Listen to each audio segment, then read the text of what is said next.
Welcome to SASS, a podcast where science meets spirituality with a little bit of sass, your guide to awakening with a twist. I'm Katie Kovaleski, your host, and I look forward to helping you on your awakening journey. I've been a marriage and family therapist for almost 11 years and have been specializing in holistic self-care tools for the last 5. I found that healing and growth are optimized when mind, body, and spirit tools are combined with cognitive behavior and solution-focused therapeutic techniques, creating sustainable change that can be easy and fun. All of our podcasts discuss science and spirituality and really talk about tools and topics that are imperative to the human awakening experience. We look forward to meeting you wherever you are, and welcome to SASS.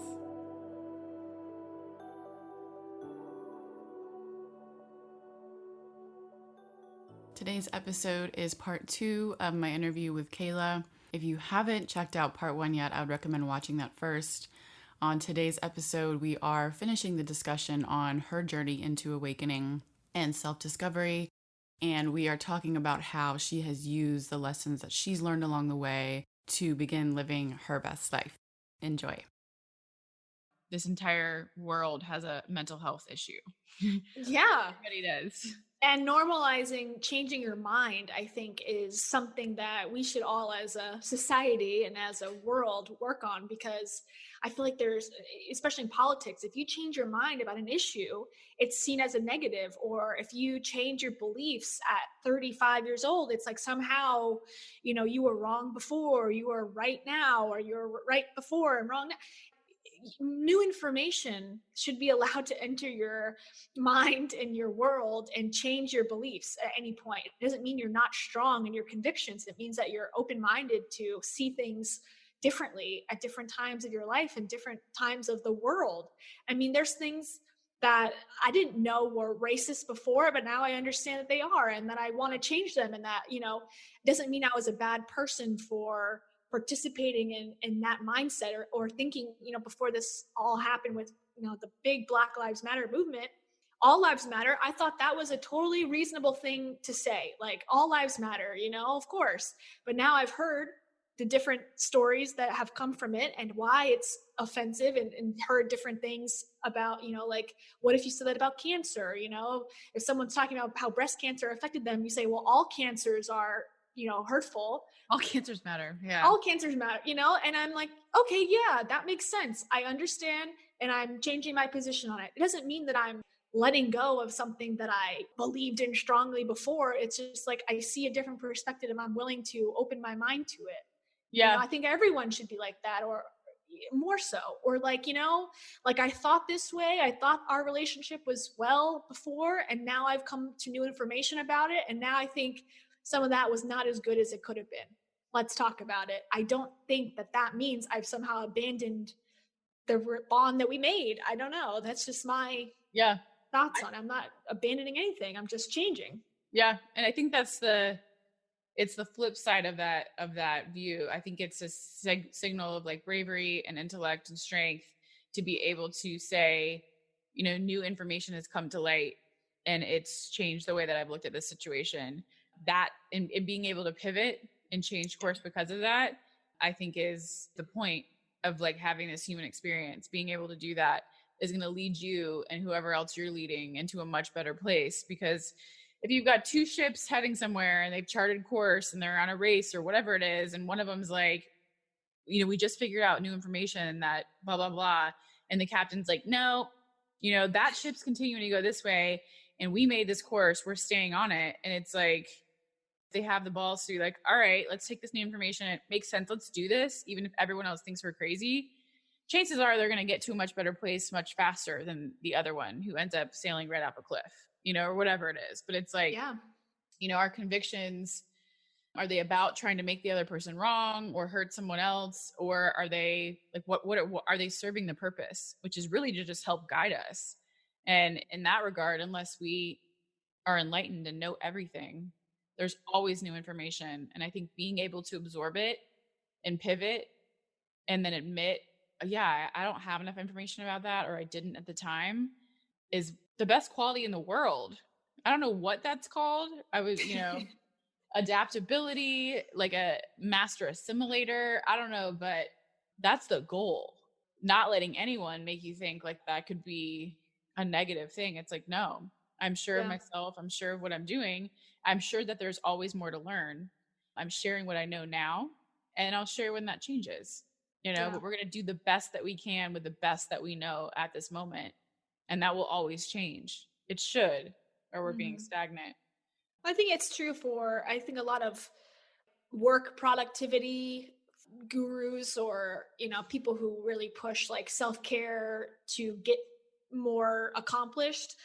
They say like goal set, and then if you feel like you want to change your goal, that's like almost like a negative, like it's you getting lazy, or you feeling Yeah. like you can't do it, or stay positive and just keep going and pushing. And it's like that, I think, gets confused a little bit, or can be misinterpreted as, if I give up on a belief that I have, that somehow I'm giving up on the goal that I set out to accomplish.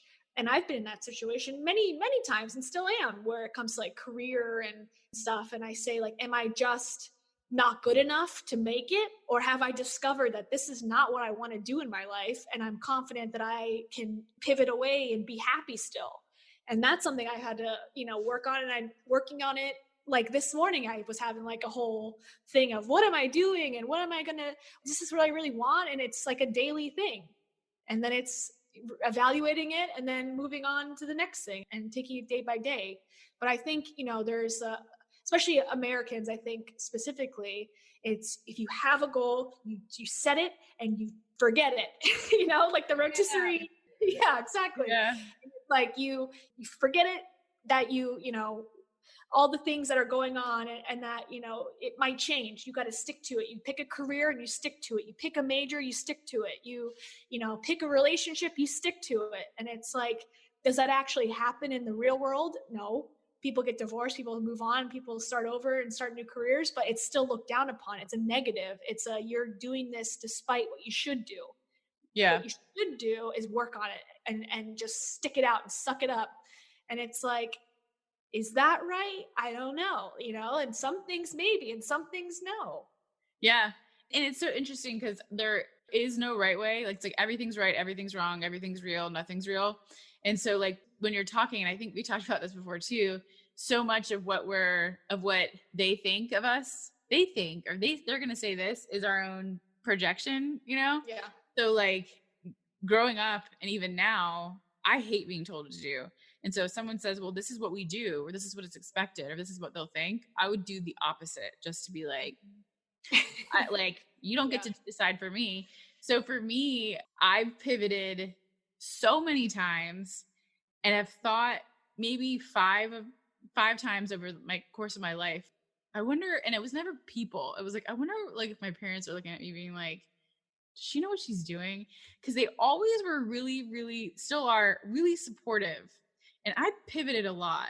And I also found myself in trouble. I made a lot of like on the edge decisions that I know they were like, oh my God, that could have ended up a lot worse than they did. I always managed to like skate on the edge of it without having a consequence that was really going to impact my future. But like I found myself in some precarious, that'd be a different podcast someday, precarious situations that I know they were like, oh my God, but skated out somehow. Was like, and then would change paths and be like, I'm gonna go do that. And it was all relatively in the same field, especially like career wise.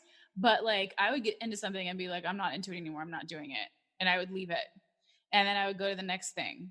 And so it was like coming out of grad school, working at a psych med unit. It was like a lockdown unit. I worked there, like learned some stuff, learned that I didn't want to do that forever. Worked at a school, like a mental health issue school, didn't like that.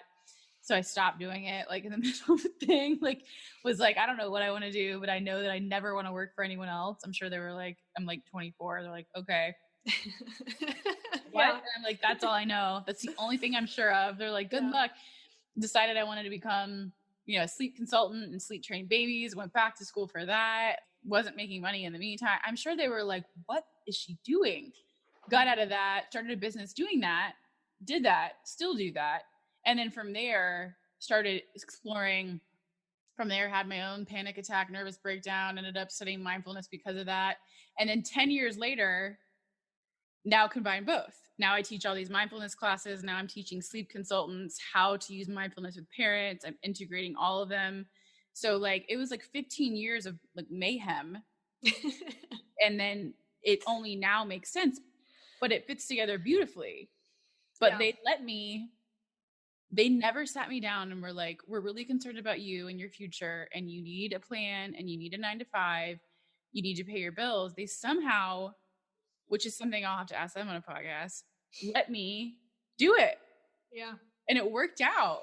But had they been like, maybe they knew me well enough to go, if you need to do it this way, I would have been like, I will burn this to the ground. Like, no, and my dad came from a place where his parents were like, there's only 2 acceptable careers. You're either a doctor or a lawyer, and that's it. And you have to do that. And he was so good at so many other things that if he had been able to choose, he, I think, would have ended up in a much different career. But he went, the lawyer route. And I think because of that, both of them were always really supportive of whatever kick I was on. And thank God, because I would have ended up rebelling and maybe would have ended up here, but it would have taken a lot longer, and it already took a while. But because of that, I always was like, it never occurred to me what they were thinking. I didn't give a shit. I was like so busy just trying to figure out like what I was thinking. Like, what are we doing here? Like, what are you doing? So sometimes it's just cool to me to hear people's perspectives, because it's often a projection. It's like, well, these are the expectations. I still have that thought in the back of my head, like, do I want this? Do I not? And I think my tie-in point was that for people who've had panic and anxiety, when we're questioning our choice in something, we can get the old conditioning of getting nervous about it can kick in when we feel like we're going to be stuck in it forever. And commitment doesn't mean you have to do something forever. Walking away from something doesn't mean that you failed. It's about like honoring that kind of energy when you've ever felt stuck and claustrophobic and panicky. That will come up a lot, especially if we're coming up against something new or something that like might have aspects that we find like irritating, or like it's like, oh my God, what if I have to do this forever and feel this way forever? And it's just like, okay, that's just my old conditioning that kicks up when I am feeling uncomfortable and not enjoying the current feeling. And then I throw in that idea of commitment, and it's like, oh God. Well, I feel that. And like I said earlier, like sitting in the classroom was like a commitment to, I had to sit there for an hour or 8 hours or however long. And then in my adult life, it's like, I don't want to sign a year lease on a house or an apartment because I'm freaked out that what if in 2 weeks I decide I want to move to Bulgaria, and I've been in Orlando for like 11 years now, and I have not gone anywhere. And yet I have signed like one contract because I'm like, well, I don't know how I'm going to feel. And if I sign a contract, then I'm stuck. And it's that stuck feeling. Or if I don't work at this job, or if I take this job, then I'm stuck there for 12 years. It's like, yeah.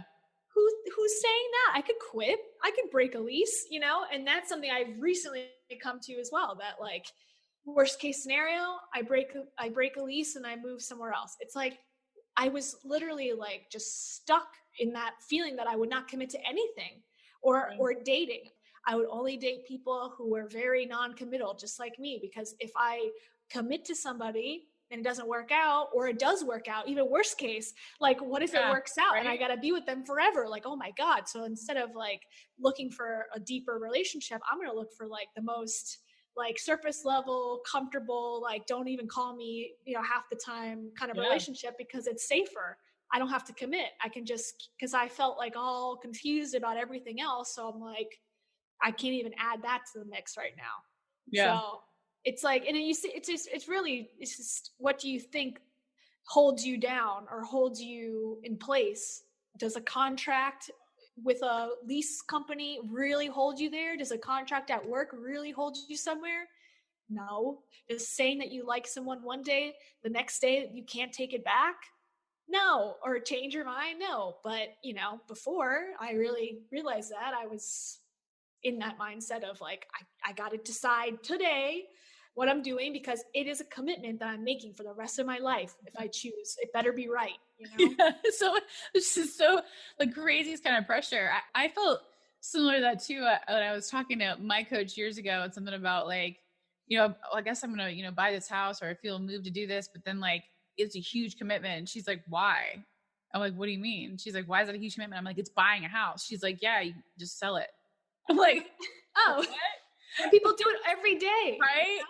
But it's like these ideas of like, no, these are big decisions. It's like, oh no, I could literally turn around a month after I buy it and I could sell it. No harm done. And I think for kids too, or adults who have like you're a pure manifester and I'm a part manifester. And as kids, like children, like your second grade self, I grew up in a Montessori school until second grade. And in Montessori school, you can wander around all day and do whatever you want. You can do what you like. So like I loved reading. So I would spend hours reading. And then in the middle of a book, I would like look up and be like, oh, I'm going to go water that plant. And I would do it and I would go do that. Right. Yeah. You could do whatever you wanted. It was so great. I think I look back on that and I love that style of learning. I think if I ever had a kid, I would definitely want them to experience that because it allows them to figure out what they actually like, what lights them up in the moment, and then they go do it, right? So my mom put me in regular school in second grade, and I remember like the English teacher was trying to teach us something, and I like looked at her and I just got up and walked out the door. And they were like, yeah, you need to talk to your child. Like, you can't do that. And I'm like, why? I didn't want to listen anymore. Like, I didn't find value in what she was saying. I wanted to go outside. Like, that reminds me of, it's like, I don't want to be here. And like, why should I have to be here if it doesn't resonate with me? But I think part of that is being a manifester because you're going to get a draw to what you want to do. It might not make sense to anyone else. It might go against what you wanted yesterday, but now you're sure and you start it.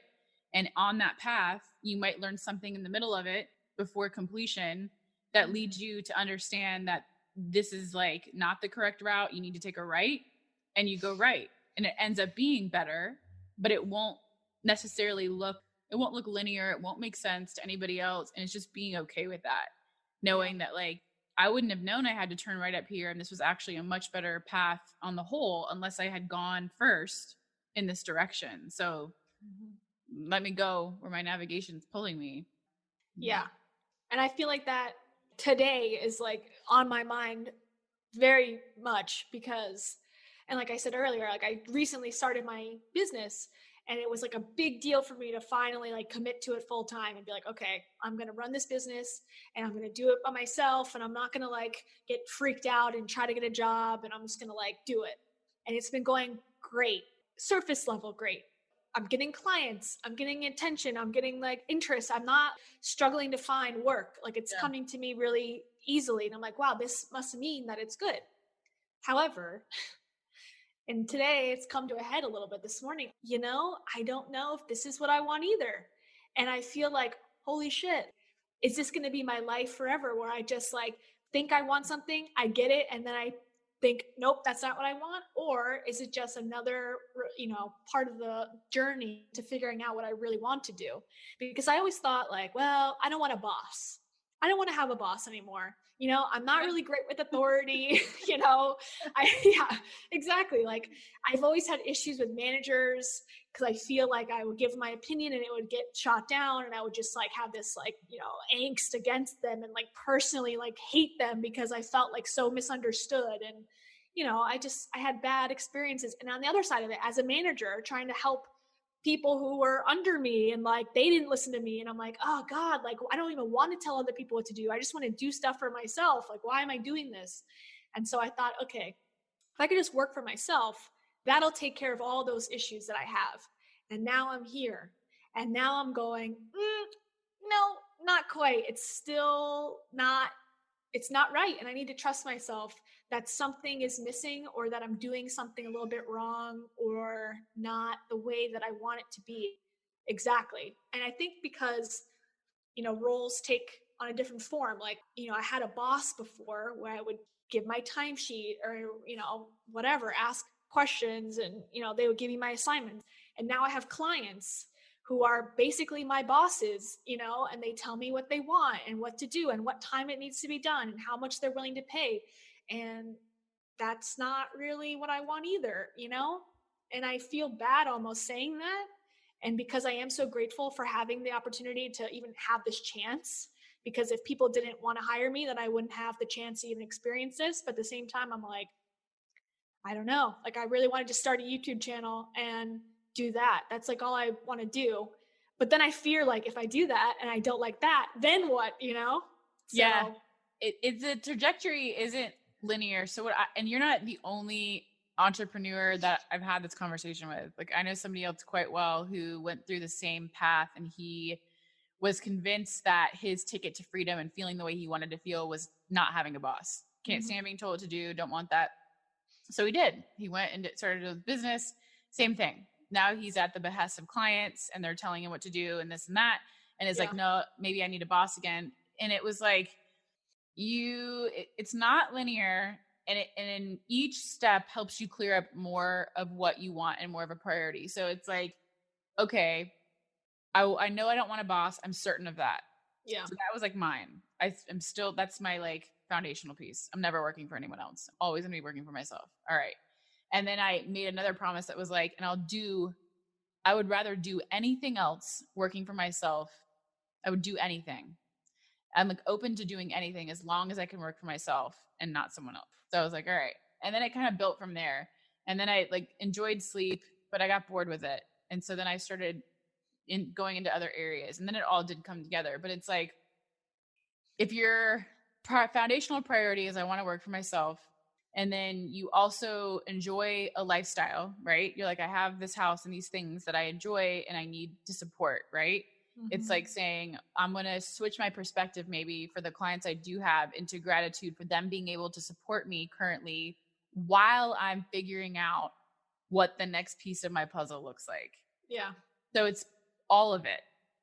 So it's not being like, and maybe this isn't what I want. What you want / need doesn't mean you need to need that forever. It's like, here's what's important to me: working for myself, being able to support myself and pay my bills. My clients now are coming in easily. They're allowing me to do that part, support myself and pay my bills. They're also giving me contrasts and other parts that are allowing me to figure out ultimately something that might feel better that I like to do. I'm being called towards YouTube. I'm going to figure out how to start developing that while working for myself and fulfilling like work for my clients. And then as you're with clients and things like that, isolating the variables that are the most fun to you and asking for more of those. Oh, okay. So like these deadlines or these things don't necessarily work for me, but I really like this type of work. Could I package this type of work instead of working for the client, have something built and ready for them to take from me that they're not dictating? Yeah. How does that feel? You know, and then trying it on. It's not like throw the baby out with the bathwater. It's like, no, I value these things because they're going to allow me to continue working for myself while my ongoing process of finding that sweet spot of what I like makes itself known. Yeah. You know? And so it's just like this. So like for me, when we're talking about developing Teachable and like that kind of platform, I understand the passive income and it's great. And I definitely want to do it. And what lights me up the most is teaching live classes. So I want that there. I want people to be able to, have access to it. But I really love being live with people. Yeah. And my head was like, that's my priority. And like, I can't, I love it and I want to do it forever. And then I'm like, wait, there's no forever. So I rephrased it and was like, I love it. It's what's lighting me up right now. And that's what my priority is for as long as it lights me up. And also making sound business decisions. I want to build out Teachable and reach a different audience because I have two missions. One is to make it sustainable, which means I need to make sound business choices while doing as much as what lights me up as possible. Yeah. And so it's that balance. It's a parenting yourself of like, if you don't have bills to pay or the priority, you don't care about having a house and like enjoying nicer, whatever niceties in life, then like go stop doing everything you're doing to make money, take that giant leap. It probably would work out, but it might be more difficult and stressful in the meantime. I think it's trusting myself too, that these feelings are legitimate and they're not because I'm working really hard and I feel like, oh, I don't want to work hard anymore. So therefore I'm going to just pivot to something else because it's going to be easier, maybe. Or like, it's that no, like there is something that is not aligned. Yeah. And I think what we were talking about a lot lately is like aligning your beliefs to your actions every day. Like, what do I truly believe in as my being, and am I living that? Am I living my truth? Yeah. And I think right now it's no. It's I believe that, like, video is great solution for people who want to tell their story. It's the best one. I think it's the most engaging, it's the most interesting. Am I helping people do that every day currently? No, I'm not. I'm doing video. I'm creating video, but it's like, just like, I don't know. It's not what I envision. And I'm to the point now where I'm getting stressed because I'm looking at my calendar and every day I have something. And I'm like, when am I going to have the time to like throw this all out and start what I want to do? And that fear is like bothering me so much. I'm like, well, when am I going to be able to like actually do the thing I want to do? Yeah. And it's like there's no end in sight on I'm getting calls and stuff and I feel like I can't say no, because what am I going to tell this person on the phone? Hey, I'd like a video. I'm like, no, I'm sorry, I'm no longer doing that. Like what am I going to say? Like I feel like of course I need to like say yes, of course I can help you, and I'm starting out and this is great and this is a project I would like to work on, but at the same time there's something in my head is telling me no, no, no, no, screaming in my ear no, while Yeah. I'm saying like, yes, of course, I'll do that for you, Yeah. And it could be like a combination of all those things. And so I think deciding like, here's the amount of work I require to be able to meet my base necessities. Here's the amount of time I want to be able to spend exploring other areas, and putting a cap on it. Yeah. So that your brain can be like, okay, she's making this a priority. So both exist. It's this and this, not this, but nothing else. And so then it becomes logistical. Here are my monthly expenses. Here's how much money I like would also like in savings per month, whatever, however you want to do it. And then capping clients at that and saying, I could take you next month, but making time, built in time for exploration and creativity of what comes next.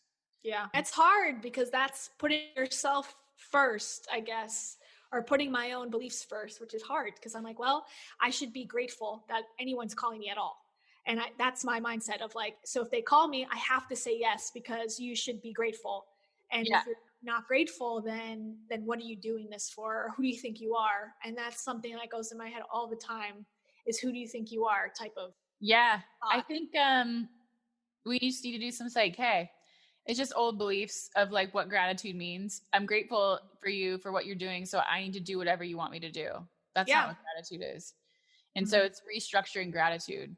I'm so grateful for this call, and I'm taking them next month.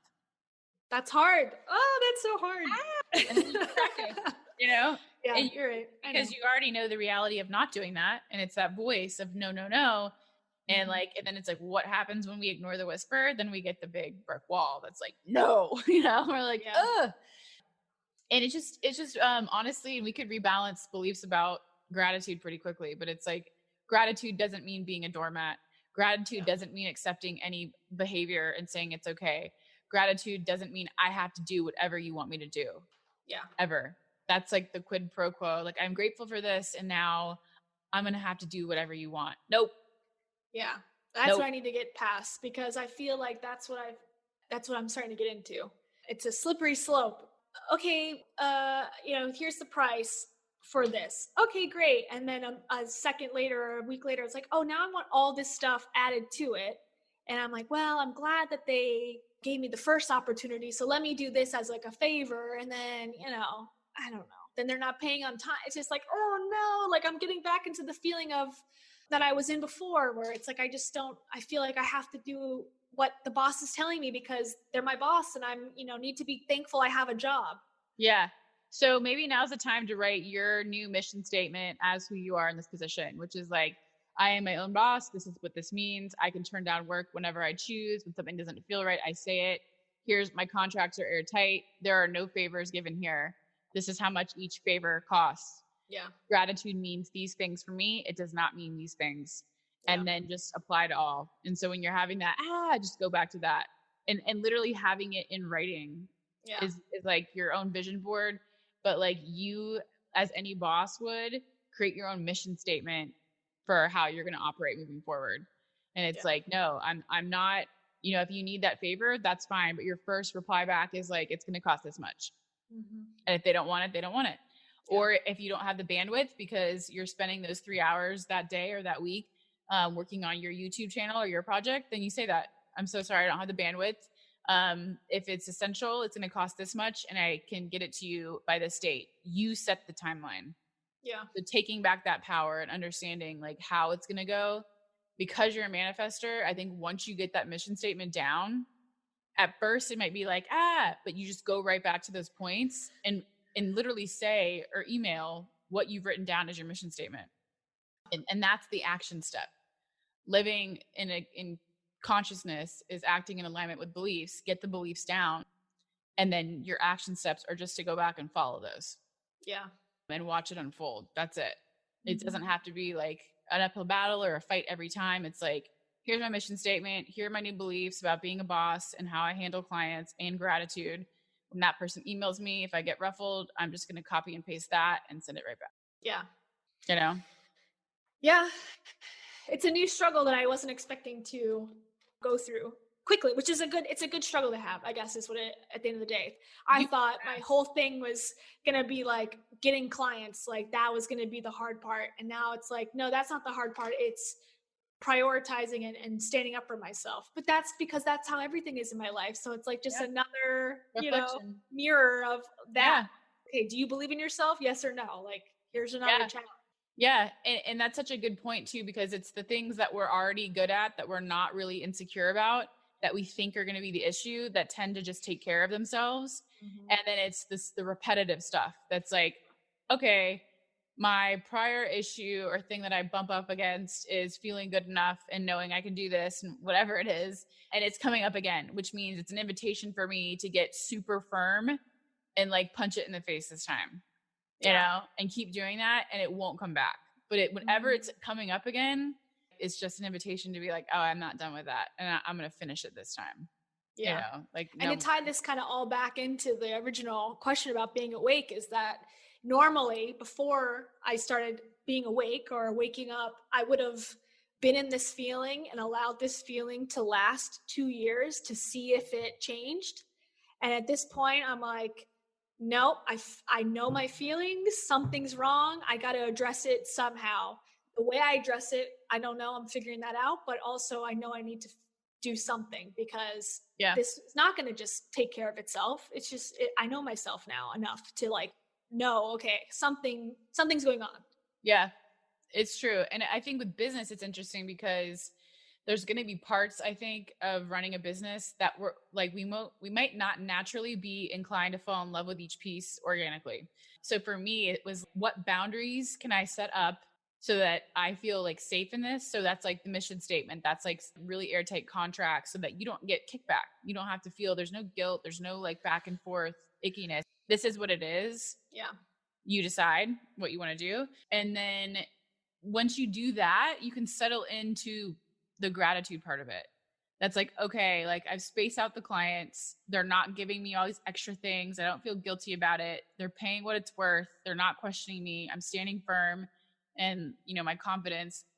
And now I have more gratitude for them. Yeah. You know, it makes it easier to deal with. Mm-hmm. And then once that gratitude comes, it allows you to explore other areas and feel good about it too. And it allows you, like I made the commitment a while back to be like, I'm going to try my hardest to fall in love with every piece of running a business, even the parts that are not natural to me and that I wouldn't necessarily want to do. If I had someone to divvy this out to, I would. I don't. So I'm going to try to fall in love with all the pieces. And like the more you fall in love with, the more the ones that bother you don't bother you. So it's just what boundaries can you put in place to cut down on that kickback that you're getting and then be able to have extra energy to do things you want to do. And it could just be a boundary issue. Honestly, like once you get everything in alignment, the clients that are irritating you might, or that you're like, I'm not feeling totally inspired by this, they might disappear, and ones that are really inspiring to you might show up. Yeah. I think it's a people pleaser thing too. I want people to, like, they're already coming to me, so I have the incentive to like make their dreams come true type of thing. Like, oh, they're coming to me for this. That's not what I normally do, but I'll make it happen for them so that they like me and that they Yeah. give me the appreciation that I'm like so desperate for from everyone.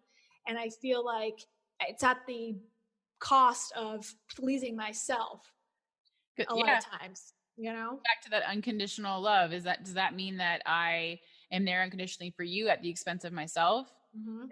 Same message. And so Yeah. she's that old conditioning and being like, I'm going to practice saying no if it Mhm. doesn't feel right.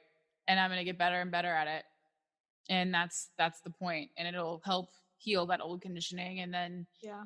you'll likely you'll attract more projects that you're like super inspired about. And the ones you Yeah. take on, you're choosing to take on for a specific reason. And that'll be worth it to you. And then you'll move on, you know? Yeah. Okay. I feel better. I feel like that's a good way to think about it is like, am I pleasing someone else or am I pleasing myself? I think I can determine that easily if I really think about it in like 1 second. Like, oh, no, this is me trying to like get them to like me. Right. Yeah. And they don't care that I'm up till 4 a.m. No. You know, Yeah. they're not, no one's going to really care. Yeah. And I just look at it and be like, oh, that's the old conditioning. It's the same thing.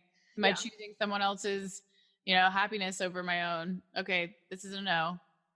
I hear you. It's just like, Yeah. I look at it as like you're at that place where you're cementing those new beliefs in and those new practices. And so you're just getting more opportunities to do it and to Yeah. practice it so that you can really nail it. Because you lived for a long time in that other space and that vacillation of wanting to please and doing that and putting your own needs aside, not even knowing what they were. So Yeah. this has happened so quickly that, yeah, you're just getting a few more opportunities to really nail it, cement it in place, and then it'll leave you alone after that. Yeah. You know? Yeah.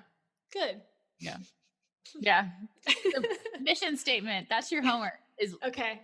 pen to paper, write Deal. the statement, what it means to be a boss, what kind of clients you want, how you're going to run them, what boundaries you're going to have, and what gratitude actually means to you and what it's going to mean. Cool. I will do that. I promise. Yeah, you're good at homework. I tried. Awesome. That went by so fast. I know. It Here we always go. does. I feel like it's like 6 hours later, like, oh, okay. Oh, yeah. It's dark out. Yeah. You should wrap it up. No, this is great. Thanks for sharing that story. And something I wanted to stick into when you were talking about your mom and how you had brought up that situation with her and the blanket, and she had reacted so poorly that you were like, all right, I need boundaries. And then it went into like, now we talk very infrequently.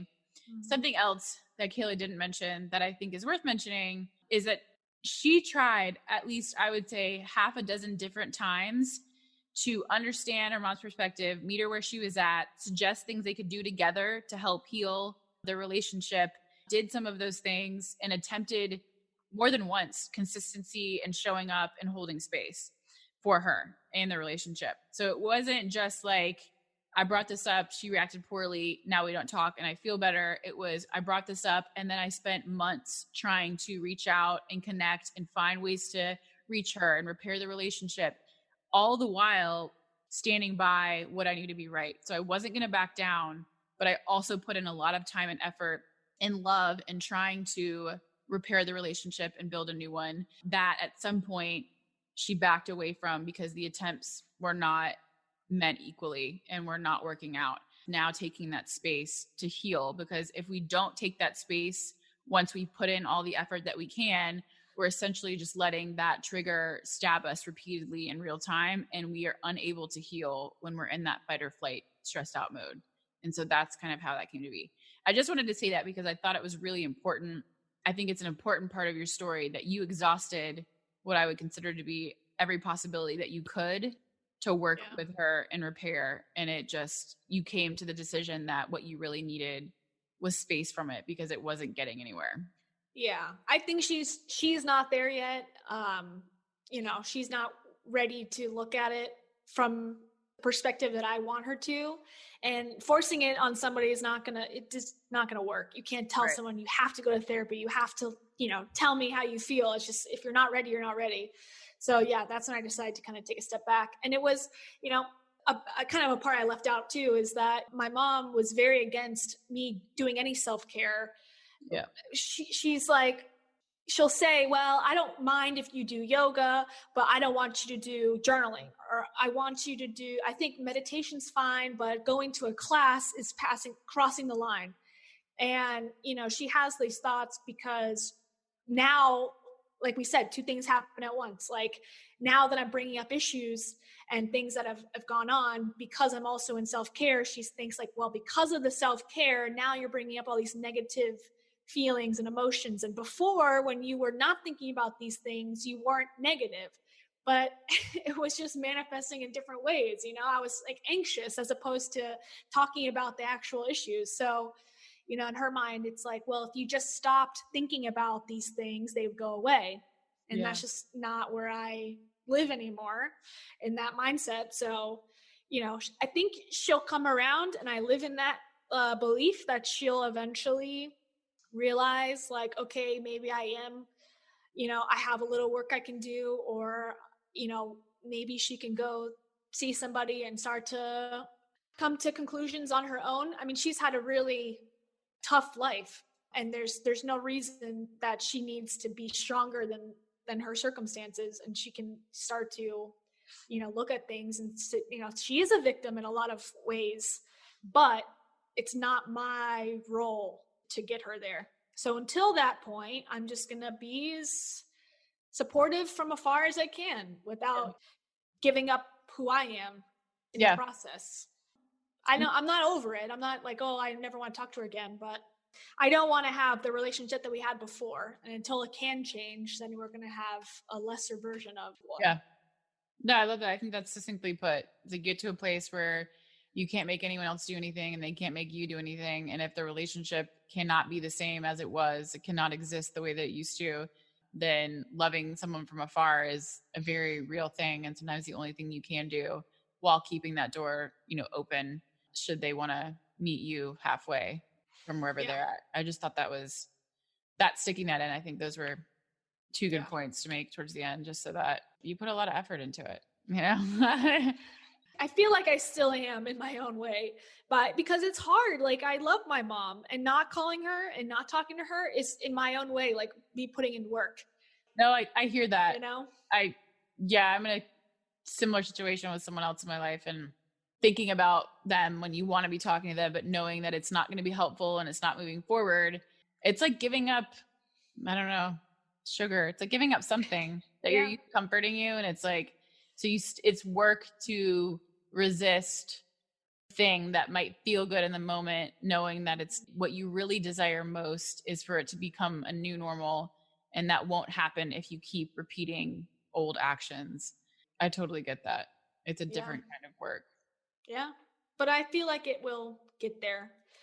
I just have to believe that it'll get better, and anything's possible, you know. And if a system is always open to change and always absorbs change, if one part of the system changes. So if you're doing your work and you're changing and growing, it affects things that aren't even in your current physical environment.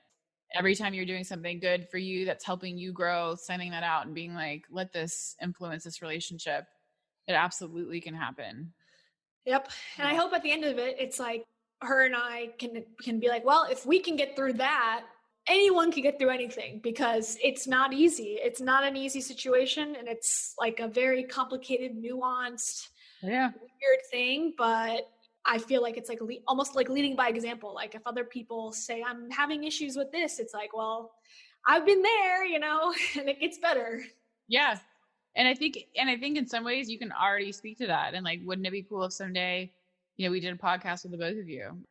I had somebody ask me recently, and my mom was on the phone too, and she was like, I want a relationship like you and your mom have. How did you get there? And my mom and I like stared at each other and we're like fighting, like, you know, like conflict, bleeding out, like seeing each other, reflections of each other, and like hating it and like battling through it and going through periods of not speaking and like yelling like sisters. And like, it's never, I think what she wanted to hear was like, well, you know, like when I woke up as a child, like our eyes met, we knew we were perfect for each other. And it was just really great. It was like, no, we battled to get here.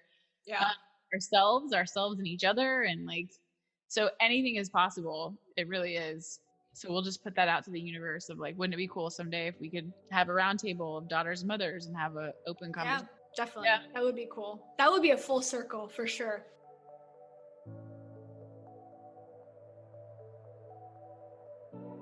I'm Katie Kovaleski, and you've been listening to the SASS podcast, where science meets spirituality with a sassy twist. You can follow the SASS podcast through Instagram, Facebook, and our website using the links in the show notes. If you haven't yet, go to Apple Podcasts, Spotify, or YouTube and subscribe. If you enjoyed today's episode, please leave a review. If you would like to continue this conversation, visit our blog to join in on the deep dive for this episode where we explore this topic in more detail. Join me next week for another sassy conversation.